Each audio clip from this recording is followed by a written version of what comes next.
Parsha 101, Haftarah 101. This week's Haftarah is for Parsha Nitzavim, and also because it's a combined Parsha this week, so it's Nitzavim-Vayelech. But either way, it's the 7th in the 7 weeks of consolation, Tisha B'Av to Rosh Hashanah, and that's also making it the last Haftarah of the year. And like the Haftarahs before, it's from the book of Isaiah, the book of Yeshaya, and speaking in great tones of consolation.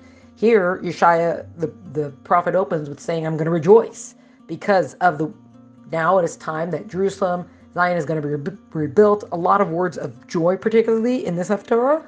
And he compares that the Jewish people are, the way they're going to return to the land and be rebuilding it, they're going to be bound to the land and bound to God, using this kind of joy and description of a young newlywed bride and groom.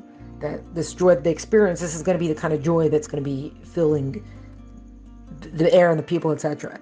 And he also talks about how, the redemption's coming, but I'm not going to just sit silently and wait for it to come. We must press upon God and remind him that it's time for it to come. It's time to rebuild the city. It's time for all these things. It says like there's going to be watchmen appointed on the walls, and say the watchmen kind of angels, and don't be silent. Remind God every day that it's time to rebuild. So we shouldn't, obviously the general message of we shouldn't just wait. We know it's going to come, but we shouldn't just wait around for it. We should try to hasten and do what we can to remind God it's time to rebuild, it's time to rebuild.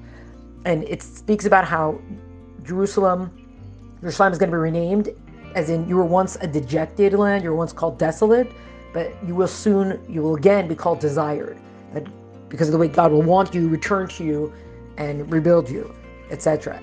And then, so there's a lot of language of this, speaking about the way that the city is going to be rebuilt and the joy and the people coming back and all this kind of stuff.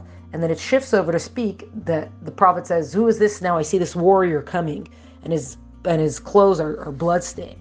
And who is this? And the warrior responds as if it's God speaking and says, I am the warrior. And I have gone the day of retribution has come. I've gone to Edom. The exile we're in now is called the exile of Edom. I've gone to Edom, and I've enacted the vengeance upon them. Justice, vengeance upon them for what they've done. And I've brought them down. This nation, I have brought them down. God single-handedly he's going to go and take care of all of it. And my wrath, my anger, everything has come out, and they are done with. And it ends off with saying that all the good things that God has done. God knew that the Jewish people would persevere, that we wouldn't ever fully leave him, and etc., things like that. And it also ends with kind of like the reminder that as the Jewish people in their affliction, God has been with us, and not just been with us, but that God has carried us until the time of our redemption has come. And this is also a general idea and reminder that God is always with us.